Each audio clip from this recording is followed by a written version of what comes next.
making disciples, transforming lives. Shalom, selamat pagi semua. Senang sekali hari ini saya ada di sini bersama dengan Bapak Ibu Saudara di tempat ini. Apa yang mau saya bagikan sepanjang hari ini saya kasih judul Church Builder atau pembangun-pembangun gereja. Karena kita ini semuanya, kita pasti punya sebuah tempat di dalam tubuh Kristus. Kalau hari ini ada di tempat ini, Anda sebagai jemaat di tempat ini, saya percaya Anda pun punya tempat masing-masing ya yang Anda bisa tempati untuk Anda membangun rumah Tuhan. Kita buka dulu sama-sama di 2 Timotius pasal yang ketiga. 2 Timotius pasal yang ketiga ayat yang pertama sampai ayat yang kelima. Judulnya adalah keadaan manusia pada akhir zaman. Ketahuilah bahwa pada hari-hari terakhir akan datang masa yang sukar. Saudara, percayakah Anda bahwa kita ini ada di hari-hari terakhir? Kita ada di zaman akhir, saudara. Taunya dari mana? Kita bisa lihat dari apapun yang terjadi di sekeliling kita gitu ya. Kita ada di hari-hari terakhir. Memang kita nggak pernah tahu kapan Tuhan akan hadir, akan datang kembali kedua kalinya. Tapi kita hidup di penghujung zaman di hari-hari terakhir. Dan dikatakan di sini hari-hari terakhir itu akan datang masa yang sukar. Makanya bisa dibilang kalau tahun tambah tahun, apakah tambah enak? Tergantung kita ada di mana gitu ya. Maksudnya bukan ada di negara mana, tapi apakah kita ada dalam kehendak Tuhan enggak? Karena firman Tuhan katakan ya semakin akhir semakin sukar. Mengapa semakin akhir semakin sukar? Dijelaskan di ayat 2 dan seterusnya. Kita lanjutkan. Manusia akan mencintai dirinya sendiri. Jadi masa sukar itu bukan karena gempa bumi, bukan karena meteor turun dari langit gitu ya. Bukan, ternyata masa sukar itu karena manusia itu sendiri. Manusia tambah mencintai dirinya sendiri. Ya, dan menjadi hamba uang. Mereka akan membual dan menyombongkan diri. Mereka akan menjadi pemfitnah. Mereka akan berontak terhadap orang tua dan tidak tahu berterima kasih, tidak mempedulikan agama, tidak tahu mengasihi, tidak mau berdamai, suka menjelekkan orang, tidak dapat mengekang diri, garang, tidak suka yang baik, suka berkhianat, jadi bukannya suka suka setia gitu ya. Malah sukanya ini suka berkhianat gitu kan.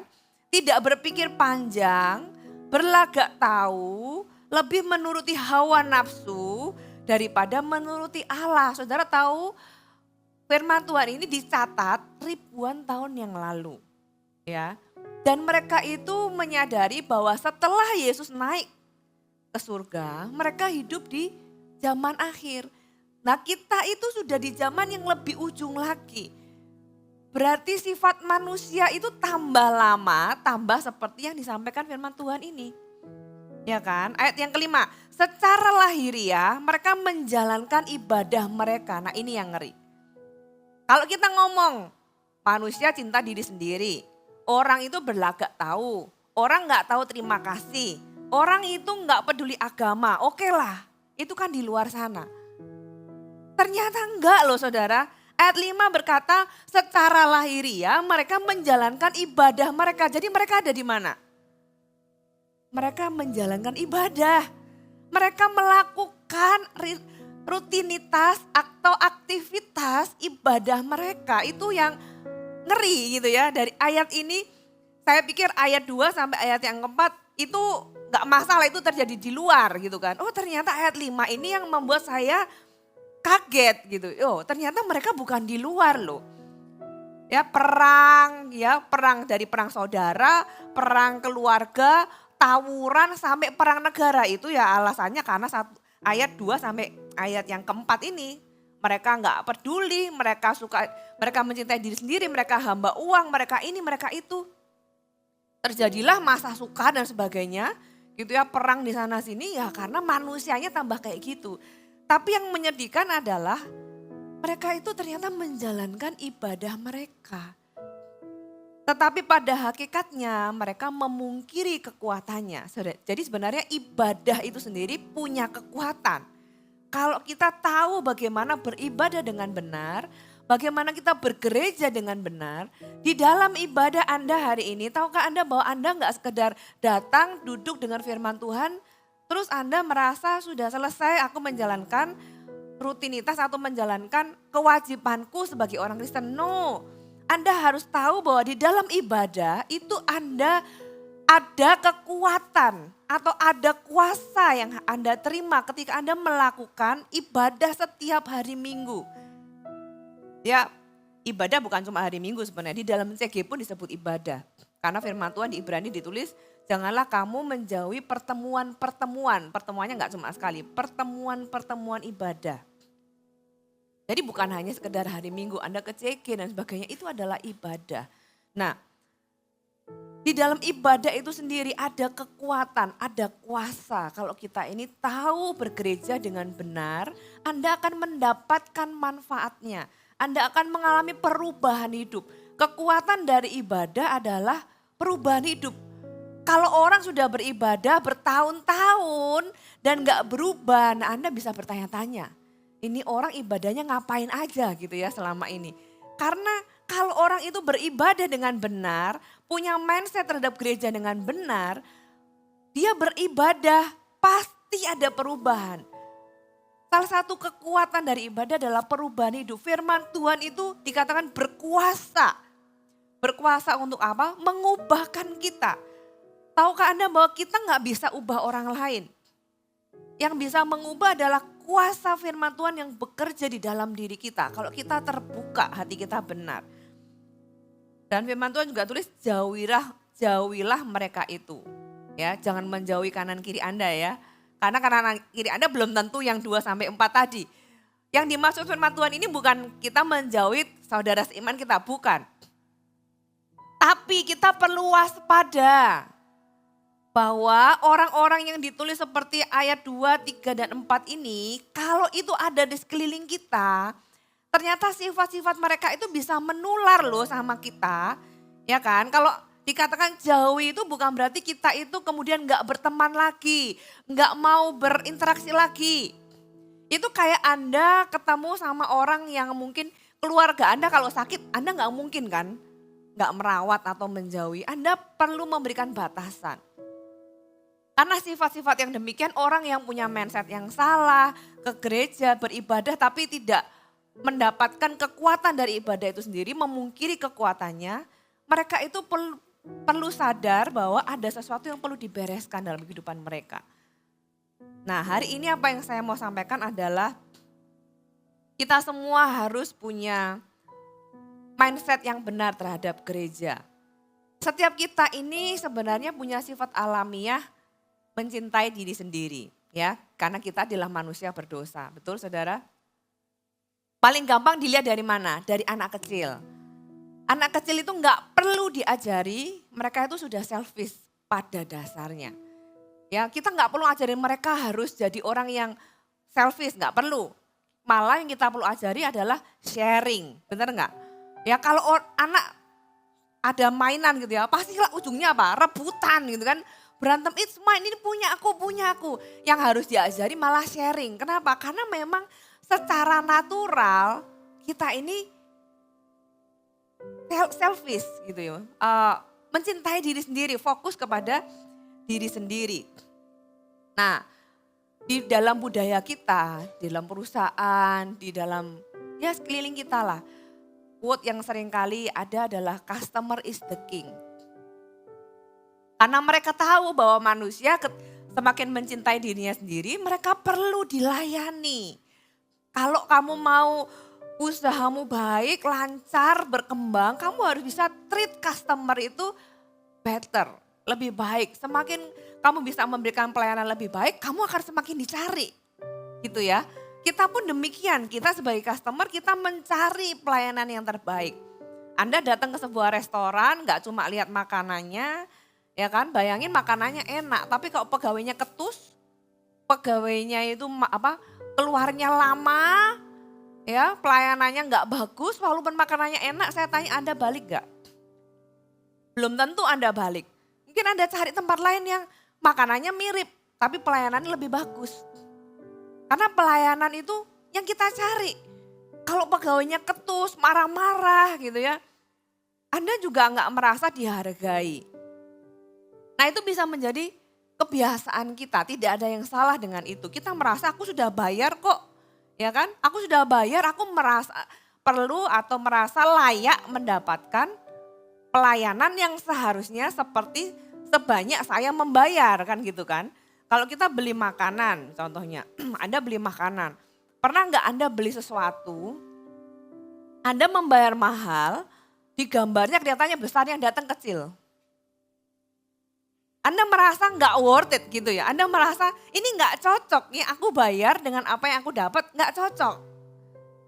Terus kalau Anda melihat, wah iklan gitu ya, iklannya itu ngomong tentang di sini itu servisnya excellent, begitu Anda datang, Anda bayar sesuai dengan bill-nya, tapi yang didapat tidak seperti yang di iklan. Anda kecewa enggak? Pasti kecewa. Nah kita itu sudah terbiasa dengan budaya dilayani. Dan kalau kita itu bekerja, kita diajari untuk melayani dengan baik. Nah tanpa sadar, kita itu kadang membawa mindset itu ke dalam gereja. Kita kan tanpa sadar berpikir bahwa gereja juga sama, gitu ya. Gereja juga sama, ada orang-orang yang merasa bahwa aku sudah bayar kok di gereja ini. Mungkin Anda berpikir aku memberikan persembahan, aku memberikan perpuluhan, berarti aku layak dong dapat sesuatu atau pelayanan di gereja ini. Entah di gereja manapun ya, tapi itu mindset.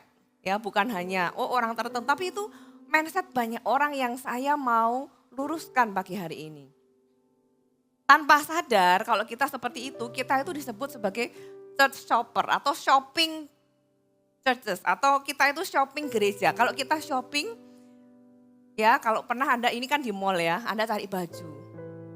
Masuk ke toko satu, ya oke lah bajunya cocok gitu ya, harganya ternyata nggak cocok. Bajunya cocok, harganya cocok tapi barangnya nggak ada, ukurannya nggak ada. Atau pelayanannya nggak bagus gitu. Orang banyak yang beli tapi pelayan cuma satu, Anda nggak dilayan-layanin. Ya kan, jengkel juga kan, akhirnya keluar. Nggak ada yang salah dengan di luar sana. Karena di luar sana kita bertransaksi. Betul nggak? Kita bayar, kita merasa berhak dengan apa yang kita harus dapatkan. Which is it's fair. Itu sesuatu yang fair dilakukan di luar sana. Tapi kalau mindset itu dibawa ke gereja, itu sudah salah. Karena gereja bukanlah tempat transaksional. Nah tanpa sadar kita punya mindset yang sama nih. Aku di gereja, aku merasa aku sudah bayar sesuatu, which is gak ada bill di dalam gereja gitu ya. Tapi itu kan kadang-kadang orang berpikir aja demikian. Aku sudah bayar sesuatu, aku harusnya gereja itu melayani aku dengan cara Anda punya ekspektasi A, B, C, D gitu ya. Dan akhirnya orang itu merasa gereja ini gak cocok karena bukan gerejanya yang salah, kadang-kadang ekspektasi kita dan mindset kita yang salah. Karena kita berpikir gereja ya, mana gereja yang bisa memenuhi kebutuhanku, memenuhi keinginanku. Kenapa seolah-olah gereja harus memenuhi karena aku merasa sudah membayar. Saudara, satu perikop di firman Tuhan, kita baca sama-sama di Matius pasal yang ke-21. Matius 21 ayat yang ke-12. Yesus menyucikan bait Allah. Saya mau jelaskan di sini. Kenapa Yesus menyucikan bait Allah? Karena ada sesuatu yang salah dengan bait Allah. Ayat 12 sampai ayat yang ke-17. Lalu Yesus masuk ke bait Allah dan mengusir semua orang yang berjual beli di halaman bait Allah. Ia membalikan meja-meja penukar uang dan bangku-bangku pedagang merpati. Dan berkata kepada mereka, ada tertulis rumahku akan disebut rumah doa, tetapi kamu menjadikannya sarang penyamun. Maka datanglah orang-orang buta dan orang-orang timpang kepadanya dalam bait Allah itu dan mereka disembuhkannya. Tetapi imam-imam kepala dan ahli-ahli Taurat melihat mujizat-mujizat yang dibuatnya itu dan anak-anak yang berseru dalam bait Allah, Hosana bagi anak Daud. Hati mereka sangat jengkel. Lalu mereka berkata kepadanya, engkau dengar apa yang dikatakan anak-anak ini? Kata Yesus kepadanya, aku dengar. Belum pernahkah kamu baca dari mulut bayi-bayi dan anak-anak yang menyusu engkau telah menyediakan puji-pujian? Yesus mengutip dari ayat di Mazmur. Ayat 17, lalu ia meninggalkan mereka dan pergi di luar kota Betania dan bermalam di situ. Saudara, Yesus satu kali marah ketika dia masuk bait Allah. Ya kan? Kenapa? Karena dia mendapati orang bertransaksi di dalam bait Allah. Nah, kalau zaman dulu orang bertransaksi kenapa? Karena ada aturan di mana ketika kita datang ke bait Allah kita harus mempersembahkan sesuatu gitu ya. Entah burung, entah domba, kambing, sapi, bahkan roti gitu ya dengan tepung yang terbaik. Nah, ada orang-orang yang tinggal di luar Israel, ya kan, yang mereka itu setiap hari raya tertentu harus datang kembali ke bait Allah untuk mempersembahkan sesuatu. Dan mereka karena tinggal di luar Israel, mereka ketika mau mempersembahkan sesuatu mereka harus tukar uang. Makanya disebut meja penukar uang itu money changer, saudara. Money changer di dalam gereja Tuhan. Nah, di sini nggak ada money changer ya. Maksudnya di dalam gereja nggak boleh ada transaksi. Itu yang membuat Tuhan marah. Gereja Tuhan itu harus pure, harus kudus. Dalam arti apa yang hari ini saya mau aplikasinya apa? Adalah hati kita itu harus benar di dalam gereja. Gereja bukanlah tempat untuk kita bertransaksi dengan Tuhan. Karena gereja bukanlah tempat di mana kita membayar sesuatu dan kita merasa harus mendapatkan sesuatu. Sah-sah aja kalau Anda melakukannya di luar sana. Tapi gereja bukanlah tempat yang demikian. Itulah yang membuat Tuhan itu marah gitu ya. Kita merasa melakukan sesuatu, mengembalikan sesuatu. No, kita harus murni di gereja. Ketika kita memberikan persembahan, ketika kita mengembalikan perpuluhan, itu bukan untuk in return, bukan untuk bertransaksi. Kadang ada orang-orang Kristen yang mungkin gak pernah diajarin gitu ya, atau sudah terbiasa dengan mindset yang gak tahu bedanya garis antara di luar gereja dengan di dalam gereja. Seperti yang saya bilang tadi, di luar gereja adalah hal yang sah dan fair untuk Anda bertransaksi mendapatkan sebagaimana yang Anda bayar. Tapi di dalam gereja, mindset itu tidak boleh dibawa. Karena Tuhan gak mau ada transaksional di dalam gereja. Contohnya ya, aku sudah lakukan ini loh buat Tuhan, aku sudah pelayanan ini loh buat Tuhan. Tapi kok hidupku atau aku merasa Tuhan kok gak lakukan atau Tuhan gak menjawab doaku. Loh, kok tiba-tiba Tuhan punya hutang? Ya kan, kita merasa aku sudah bayar, tapi Tuhan belum bayar. Itu kan transaksi namanya. Saudara perlu recheck lagi deh hubungan kita dengan Tuhan. Apakah hubungan kita dengan Tuhan itu selama ini transaksional enggak ya? Sebenarnya ya kita yang enggak fair. Tuhan itu sudah bayar kita sebenarnya. Terserah Tuhan dong mau tolong kita atau enggak, tapi kita tuh sudah dibayar lunas sama Tuhan. Dengan kematiannya di atas kayu salib, Tuhan gak hutang apapun loh sama kita. Yang ada adalah ketika kita datang ke rumah Tuhan, kita itu mengembalikan atau menghargai semua kebaikan Tuhan. Lahir dari cinta kita akan Tuhan. Apa yang kita belajar di sini? Rumah Tuhan itu disebut rumah doa. Ada tertulis rumahku akan disebut rumah doa. Tetapi kamu menjadikannya sarang penyamun. Kalau zaman dulu terjadi, zaman sekarang sangat bisa terjadi. Beda tapi konteksnya. Kalau zaman dulu orang bertransaksi gitu ya, itu benar-benar kayak orang jualan. Tapi sekarang mungkin jualannya nggak berupa barang. Tapi di dalam hati kita tuh bertransaksi dengan Tuhan. Ya kan? Kalau sebenarnya ayat ini ada juga di Markus, ada juga di Yohanes. Itu namanya Injil sinoptik gitu ya, karena ada beberapa perikop yang sama ditulis di Injil yang berbeda. Tapi di dalam literatur yang lain dikatakan juga saya baca ini bisa terjadi di dua atau dua waktu yang berbeda. Jadi pada awal pelayanan Yesus marah gitu ya. Tapi setelah sekian lama kemudian ternyata itu terjadi lagi. Jadi gereja itu ternyata harus sering-sering dibersihkan tanda kutip. Pernah nggak Anda tahu misalnya ada sebuah pedagang kaki lima dibersihin gitu ya. Ada Satpol PP bersih-bersih. Seminggu bersih. Bulan depan ada lagi gitu ya. Nah di dalam gereja hati kita harus terus dibersihkan. Oleh sebab itu firman Tuhan itulah yang kita perlukan setiap minggu. Hati kita harus benar di dalam bergereja. Kenapa? Karena gereja adalah rumah Tuhan. Katakan amin. Gereja itu rumah Tuhan. Jadi kalau hati kita salah dengan gereja, sebenarnya kita menyalahi Tuhan sendiri. Kalau saudara ke rumahnya orang gitu ya, terus Anda sembarangan sama rumahnya orang.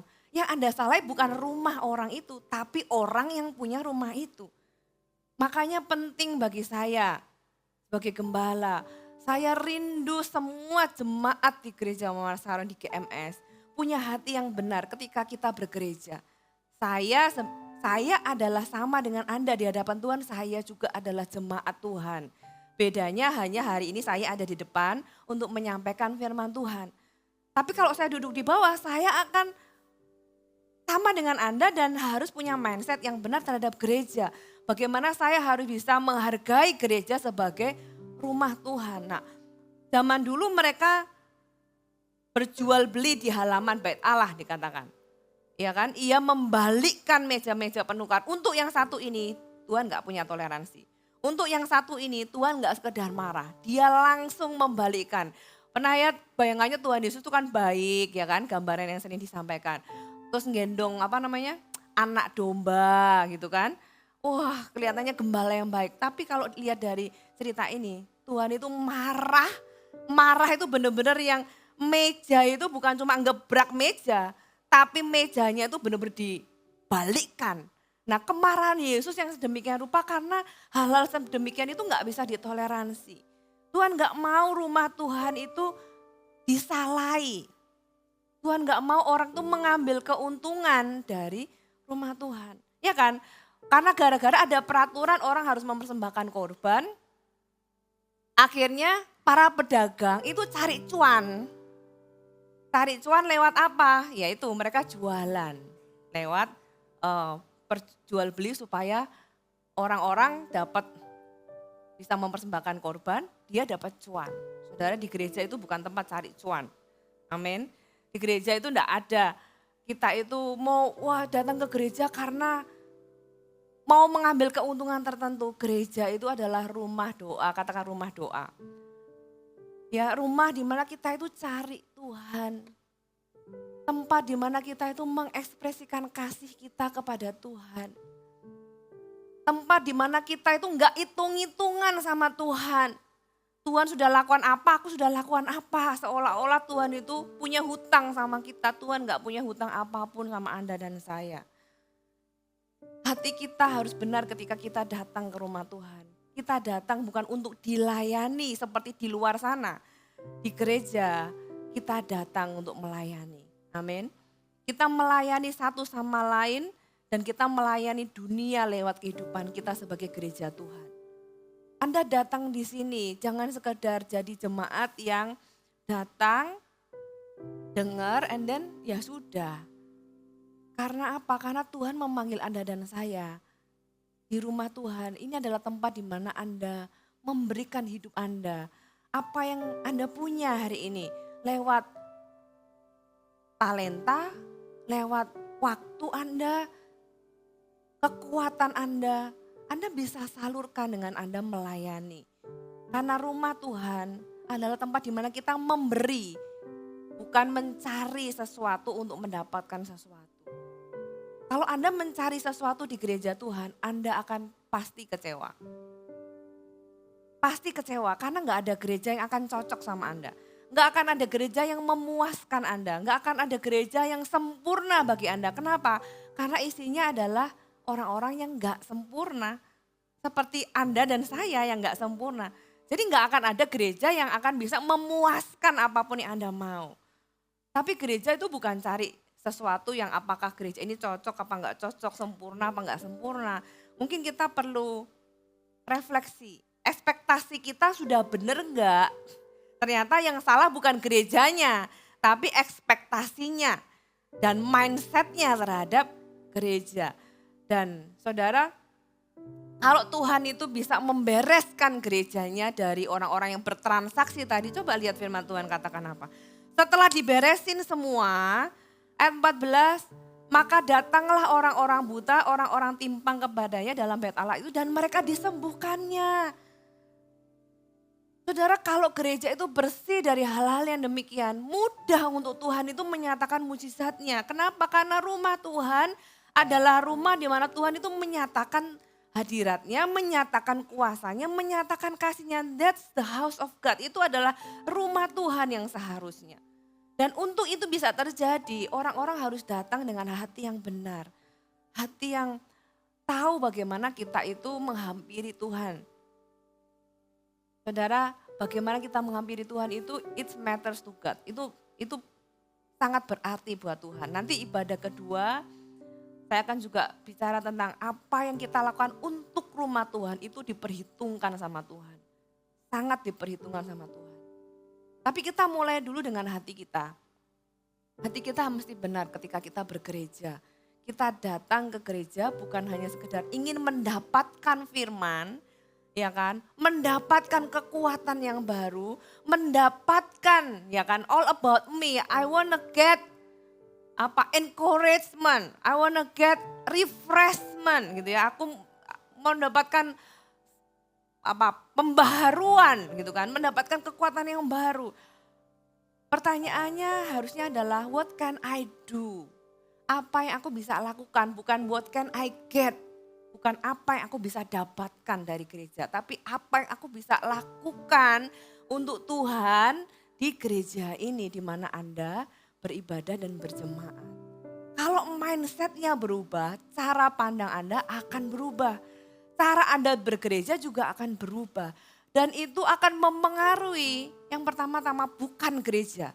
Yang pertama-tama hidup Anda sendiri. Karena kalau hati kita benar, gampang Tuhan itu melakukan sesuatu yang luar biasa. Setelah Tuhan itu bereskan, Tuhan itu dengan mudahnya menyembuhkan orang. Kuasanya dengan mudahnya tersalurkan begitu saja. Ayat 15, tetapi ketika imam-imam kepala dan ahli-ahli Taurat melihat mujizat-mujizat yang dibuatnya itu, dan anak-anak yang berseru dalam bait Allah, Hosana bagi anak Daud. Memang hati mereka jadi jengkel. Ini adalah orang-orang yang punya mindset yang salah. Karena apa? Orang-orang yang bertransaksi di halaman tadi itu atas seizin imam dan kepala ahli-ahli Taurat. Makanya begitu mereka diusir, ya kan, mereka nggak dapat cuan lagi. Mereka marah. Ya, mari kita ada di pihak Yesus. Imam-imam kepala, ahli-ahli Taurat, mereka itu juga hamba Tuhan sebenarnya. Tapi hamba Tuhan pun perlu diluruskan hatinya juga sama Tuhan.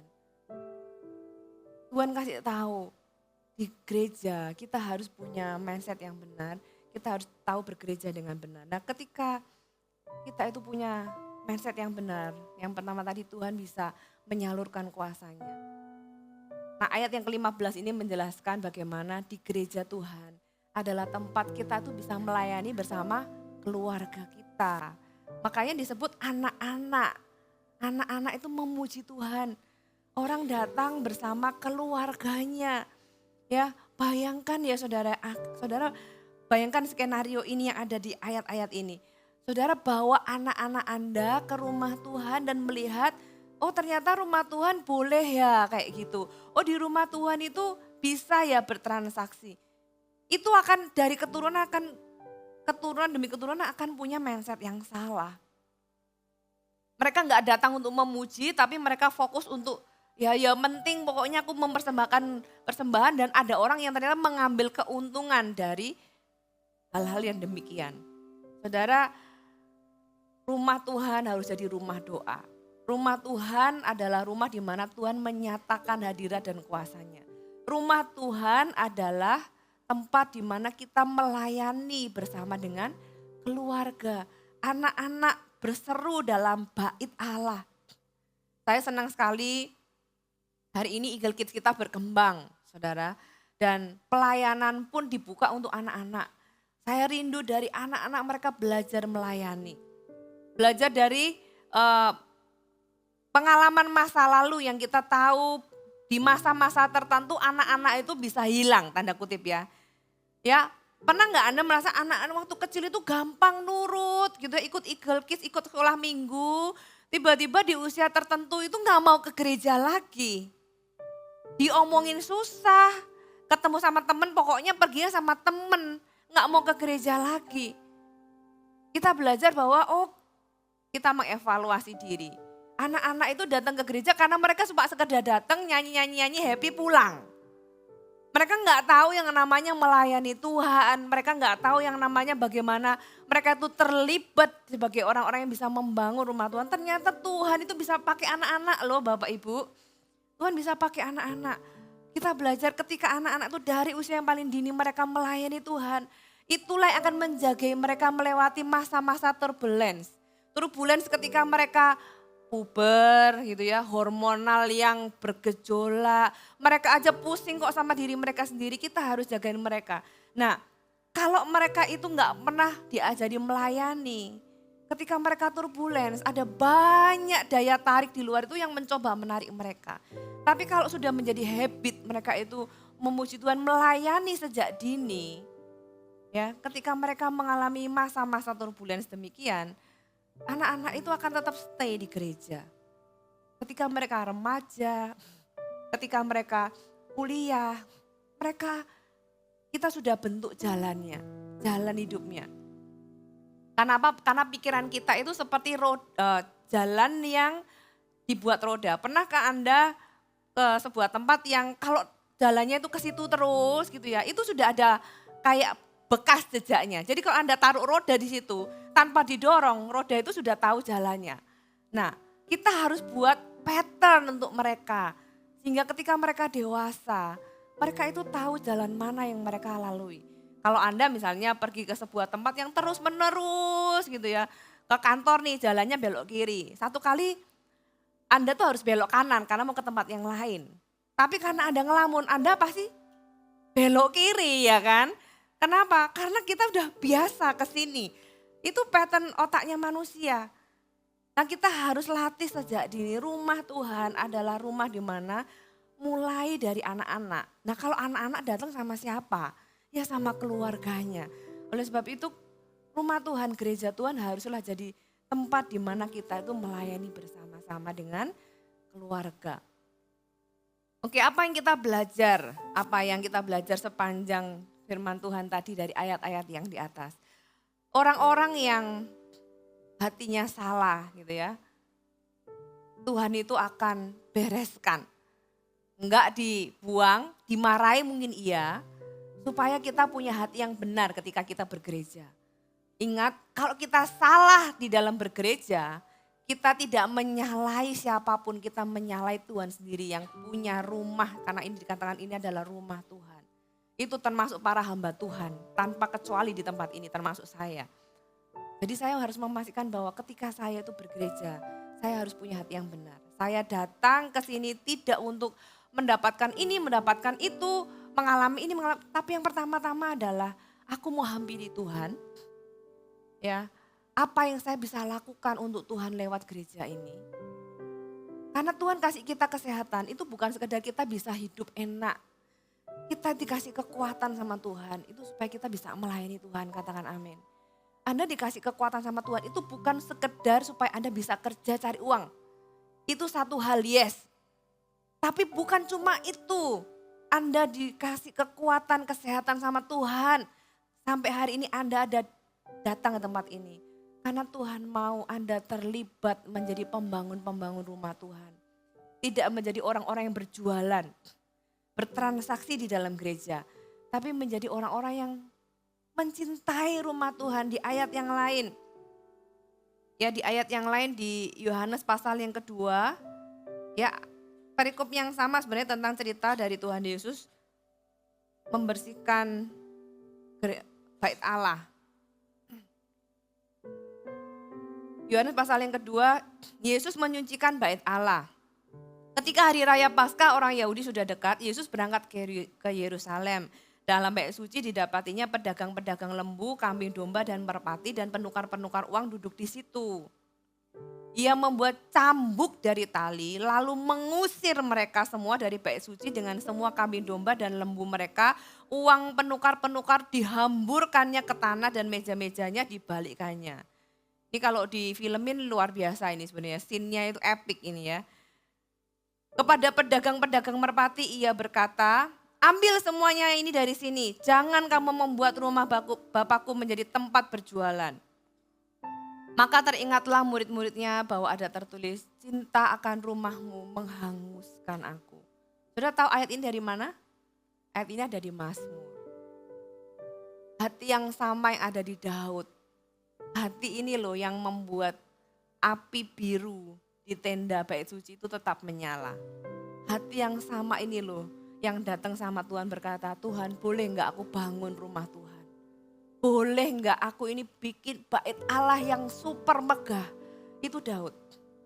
Ayat ini dikutip dari ayat yang ditulis oleh Daud. Dan hati yang sama ini yang dimiliki oleh Yesus. Cinta akan rumahmu menghanguskan aku. Makanya dia enggak peduli sama apa kata orang. Kalau salah ya salah. Dia marah ya marah. Karena bait suci itu harus bersih, harus murni.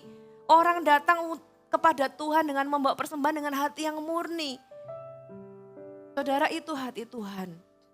Kita harus punya hati yang sama hari ini. Minta hati yang sama dari Tuhan. Tuhan, aku minta hati untuk rumah Tuhan.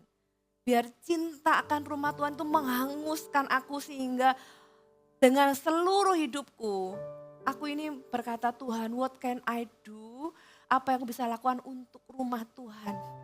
Dan apa yang aku bisa lakukan di rumah Tuhan? Saudara, Anda bisa melayani. Kebetulan juga hari ini ada Servolution gitu ya. Anda bisa melayani di berbagai bidang. Kita semua punya talenta beda-beda. Anda bisa melayani di tempat Anda masing-masing. Para pemimpin juga bisa mendorong, para CGL bisa mendorong anggota CG-nya untuk kita melayani.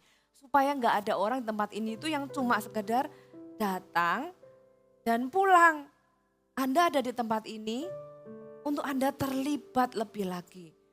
Untuk Anda menjadi bagian, untuk Anda menjadi pembangun-pembangun rumah Tuhan. Jangan jadi orang yang akhirnya sama Yesus dicambuk pakai tali, bahkan mejanya dibongkar balikan, uangnya berhambur-hamburan. Itu enggak tahu uangnya ada yang ngambilin enggak gitu ya. Itu yang Yesus lakukan, Yesus enggak peduli. Ya kan, karena itu sesuatu yang tidak boleh ada di rumah Tuhan. Yang boleh ada di rumah Tuhan adalah orang datang kepada Tuhan, membawa persembahan dengan hati yang tulus. Ya kan, tidak mengambil keuntungan apapun dari dalam rumah Tuhan. Mereka memberi dengan tulus. Mereka berdoa, dikatakan rumah Tuhan itu disebut rumah doa. Mereka datang sama Tuhan, doanya bukan, Tuhan aku sudah lakukan ini itu, tapi kok gitu ya. Tapi mereka berdoa karena keluar dari hati yang cinta sama Tuhan. Rumah Tuhan adalah tempat di mana kita mengekspresikan kasih kita kepada Tuhan. Tempat di mana kita mensyukuri semua kebaikan Tuhan. Tempat di mana kita itu mengembalikan apa yang Tuhan sudah lakukan dalam kehidupan kita. Itulah rumah Tuhan. Tapi di rumah Tuhan, Tuhan juga janji kalau hati kita benar, kuasanya itu juga akan dinyatakan. Kalau hati kita benar, Anda bisa melayani dengan keluarga Anda. Amin. Nah, kalau orang-orang yang tadi dikatakan mereka bertransaksi, mereka cuma di halaman. Mereka nggak mungkin bisa masuk ke dalam tempat yang kudus. Kalau hati kita salah, kita sama Tuhan tuh nggak mungkin dalam. Jelas firman Tuhan, mereka itu ada di halaman. Mereka hanya orang-orang yang nggak bisa punya kedalaman dengan Tuhan. Tapi Tuhan memanggil Anda untuk masuk lebih dalam. Tuhan memanggil Anda untuk punya pengenalan lebih dalam dengan Dia. Saya rangkum dengan 3 poin di sini. Ya. Yang pertama, milikilah mindset yang benar di dalam gereja. Di dalam bergereja lebih tepatnya. Ketika Anda datang ke gereja, di mana Anda juga datang ke pertemuan-pertemuan ibadah, hati kita, mindset kita harus benar. Karena jangan gara-gara mindset yang salah kita menyalahi Tuhan. Yang kedua, rumah Tuhan adalah tempat kita melayani, bukan dilayani. Bukan untuk mendapatkan sesuatu. Aku cuan apa di dalam gereja? Bukan uang sih cuannya.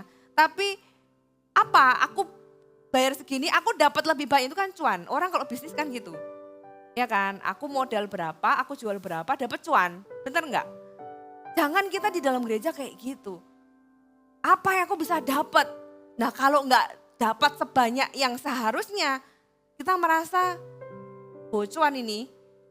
Ya kan? Gak untung apa-apa aku di gereja ini, gak dapat pelayanan. Loh ya salah, karena gereja tidak untuk itu. Gereja adalah tempat di mana kita memberi. Karena Tuhan sudah memberi lebih dulu dan kita mau memberi, mengungkapkan terima kasih kita. Tempat di mana kita melayani dan tidak dilayani. Kita melayani satu sama lain. Saudara melihat ibadah ini bisa berjalan dengan baik karena ada orang-orang yang melayani. Mereka adalah orang-orang yang lebih dulu melayani. Bagi Anda yang hari ini belum terlibat pelayanan, saya undang Anda untuk terlibat. Ayo sama-sama jadi pembangun-pembangun gereja. Orang-orang yang datang untuk melayani Tuhan. Dan yang ketiga, rumah Tuhan adalah tempat kita mengalami Tuhan bersama dengan keluarga kita. Betapa indahnya ya. Saya hari ini juga kesini ditemani sama anak saya yang ketiga. Yang selalu setiap minggu tuh akan selalu ibadah Eagle Kids. Senang kalau bisa pelayanan bersama atau gereja bersama dengan anak-anak. Kalau mereka pelayanan, anak-anak pelayanan diperjuangkan Bapak Ibu. Jangan nyesel kalau mereka sudah besar, kemudian hilang, Anda akan kelabakan nantinya. Lu anakku kok begini, anakku kok begitu. Gitu ya, sedangkan saya dengar beberapa hal di masa lalu. Ya karena saya beberapa kali khotbahkan juga di Jakarta, di Tangerang. Saya bilang, ayo kalau anaknya pelayanan, orang tua ayo. Bukan cuma dorong tapi dibelanin gitu ya. Dibelanin itu apa? Diusahakan. Bukankah untuk pendidikan Anda aja antar jemput mereka, betul? Demi mereka pintar, mereka les, Anda antar enggak? Antar kan? Kalau untuk rohani kenapa enggak diusahain? Mama repot, papa repot, enggak ada waktu. Lo untuk ngeles bisa ada waktu kok. Untuk sekolah bisa dianterin kok. Kalau untuk ke gereja, anterin lah. Kalau untuk latihan misalnya usahakanlah. Itu lebih penting. Saya nggak bilang pendidikan nggak penting, tapi pendidikan doang.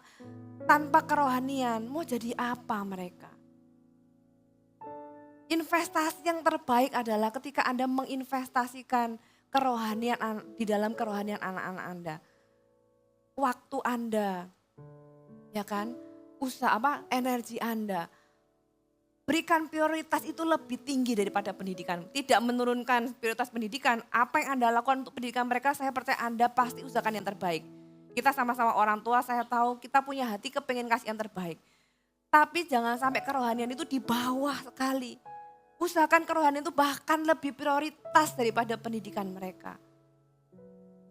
Saya lebih baik anak saya takut akan Tuhan, ya kan? Kalau disuruh milih ya, mau milih jadi anak yang wah super pinter atau anak takut akan Tuhan, saya pilih yang pertama, yang takut akan Tuhan. Kalau bisa ya dua-duanya, ya kan? Kenapa enggak kita usahakan dua-duanya? Kenapa? Karena itu fondasi, suatu hari kita enggak akan selamanya bersama dengan mereka. Apa yang membuat mereka tetap tinggal dalam takut akan Tuhan, di dalam dengan Tuhan adalah hati mereka yang kita sudah siapkan sejak kecil. Oleh sebab itu gereja adalah tempat terbaik. Kita bisa melayani bersama dengan keluarga, mengalami Tuhan bersama dengan keluarga. Itu yang akan menjagai kehidupan Anda, suami istri dan juga anak-anak Anda. Amin. Itulah rumah Tuhan. Itulah tempat di mana Anda berjemaat. Itulah gereja seharusnya bagi kita. Sehingga kita nggak ditemukan sebagai orang-orang yang beribadah tapi memungkiri kekuatannya. Tapi kita ditemukan sebagai orang-orang yang beribadah, kita mendapatkan kuasanya, kita mengalami Tuhan secara pribadi tapi nggak cuma sendirian. Kita dengan keluarga kita. Amin.